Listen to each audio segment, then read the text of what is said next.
বিকাল গড়িয়ে সন্ধ্যা নেমে আসছে।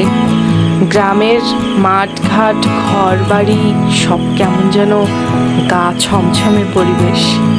আর আজ আমার গা ছমছমেটা আরো বেশি বেশি মনে হচ্ছে। কেন জানেন? কেননা আজ আমি জানতে পেরেছি আমার ভিডিও ভূতে দেখে। উফ বন্ধুরা, আমার ভিডিও ভূতে দেখে, ব্যাপারটা আসলে কতটা ভয়ঙ্কর আমি তো ভেবেই গা শিউরে উঠছে। কিন্তু যাই হোক, গা যতই শিউরে উঠুক না কেন, মন কিছু খেতে চাইছে।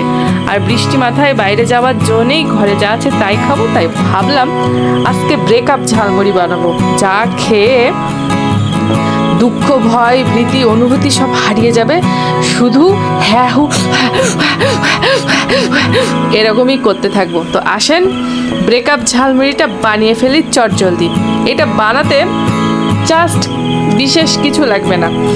মানে আপনারা তো বাজার থেকে ঝালমুড়ি কিনে খান, ঠিক আছে, সেটা তো একরকম টেস্ট। বাড়িতে আমার মতো বানিয়ে খাবেন, দেখবেন কোপ গা বগল ঘাড় পিঠ সব ঘেমে একেবারে মানে জীবনের সুখ দুঃখ সব হারিয়ে যাবে। তখন শুধু ঝাল আরই ঝাল, জীবনে শুধু ঝাল আর ঝাল। ঝাল লেগেছে আমার, ঝাল লেগেছে, ঝালে মরে যাই আমি, ঝালে মরে যাই। এই যে বন্ধুরা, ব্রেকআপ ঝালমুড়ি বানানোর জন্য মুড়িগুলো আলতো করে ঢেলে দিয়েছি। তারপরে ঝাল ঝাল চানাচুর এক মুঠো নিয়ে এসে আলতো করে ছড়িয়ে দিয়েছি। এই যে কি সুন্দর অনুভূতি বন্ধুরা, তো কি বলবো, দেখতে থাকুন। আজকে ঝাল ঝাল ঝালমুড়ি বানাচ্ছি, কিন্তু আবারও এক মুঠো হালকা ঝালের মানে যে চানাচুরটা, প্রথমটা ছিল একেবারে ঝাল ঝাল চানাচুর, আর এবারটা হচ্ছে হালকা ঝাল চানাচুর, মানে দুই রকম চানাচুর দিয়ে দিলাম। তারপরে কি দেবো? তারপরে কেটে রেখেছি পেঁয়াজ। ঝালমুড়িতে একটু কাঁচা পেঁয়াজ না হলে আমার কাছে ঠিক জমে না, তো সেটাও এবার আমি আলতো করে ছড়িয়ে দেবো, আলতো করে ছড়িয়ে দেবো। ভিডিওটা কেউ না টেনে দেখবেন বন্ধুরা, দারুণ মজা পাবেন। আসলে বিকালবেলায় কী খাবো খুঁজে পাচ্ছিলাম না, বাট প্রচুর খিদে পেয়েছিল। চায়ের আগে মানে চা খাওয়ার আগে একটু এরকম কিছু না হলে ভালো লাগে না। আর উল্টোপাল্টা সব চিন্তা ভয় ভীতি শরীরের ভিতরে কাজ করছিল। তাই ভাবলাম আজকে এমন একটা ঝালমুড়ি খাবো যে ঝালমুড়িটা খেয়ে মানে পুরাই অস্থির হয়ে উঠবো। আর তারপরে এই বাটিতে নিয়েছি আমি ব্রেকআপ ঝালমুড়ির মেন মশলাটা।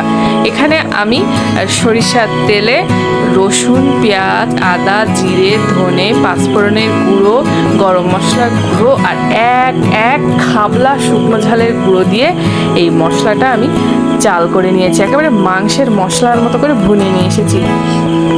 এই মশলাটা দিয়ে দিচ্ছি। এটা যা ঝাল বন্ধুরা, তা কি বলবো, এক্সট্রা আমি আর কাঁচা ঝাল দিলাম না, কারণ আমার প্রচণ্ড পেট জ্বালা করে, ঝাল বেশি একটা খেতে পাই না। কিন্তু আজকে আমার মনে হচ্ছে আজকে এমন ঝাল খাবো যেন গাল দিয়ে নাল পড়ে। তো কি বলবো, অনেক সুন্দর করে মুড়িটা মাখাচ্ছি। কেউ স্কিপ করবেন না, লাইক কমেন্ট শেয়ার করে ভিডিওটা দেখে ফেলুন। আর যারা আজকে প্রথম আমার চ্যানেলে এসেছেন, আপনারা আজকে আমাকে চিনছেন, তাদেরকে অনেক অনেক ভালোবাসা। আর এবার একটু কুচি করা শসা দিয়ে দিচ্ছি। এই যে ব্রেকআপ ঝালমুড়ি, যা ঝাল লাগবে, সেখানে একটু শসা দিলাম এই জন্য যে মাঝে মধ্যে কামড়ে কামড়ে একটু শসা পড়লে আবার গালটা জুড়াবে। তো বন্ধুরা, কি সুন্দর আলতো করে আমি শসাটা ছড়িয়েই দিচ্ছি। বাইরে ঝমঝম বৃষ্টি, ঘরে ব্রেকআপ ঝালমুড়ি, মানে আজকে সন্ধ্যাটা নাচানাচি কাপাকাপি শুরু হয়ে যাবে। তো যাই হোক বন্ধুরা, মুড়িটা এবার দোকানদারেরা তো কৌটোর মধ্যে পুড়ে দিয়ে মুখটি লাগিয়ে ঝনাত ঝনাত করে রেডি করে ফেলে, আর আমি হাতেই মাখিয়ে মোটামুটি একেবারে ঝালমুড়ি রেডি করে ফেলবো। তো বন্ধুরা, ওই যে প্রথমে বলছিলাম আমার ভিডিও নাকি ভূতে দেখে, সত্যি কথা বলতে ইদানিং আমি এত কষ্ট করে সুন্দর সুন্দর গল্প সাজিয়ে সুন্দর সুন্দর করে কথা বলে ভয়েস দেই। আমি আশা করি আমার বন্ধুরা ভিডিওটা দেখছে শুনছে সব কিছু। উমা পরে শুনি বলে চালিয়ে রেখেছি, জানো, শুনিনি, শুধু চালিয়ে রেখেছিলাম একটা লাইক করে।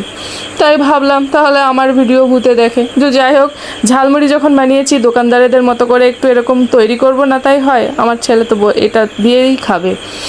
আমার হাতটা কেটে কি হয়েছে দেখেছো, মানে কেটে যায়নি, ভাত উপর দিতে যেয়ে ফ্যান পড়েছে, হাতটা একদম পুড়ে চামড়া উঠে গেছে।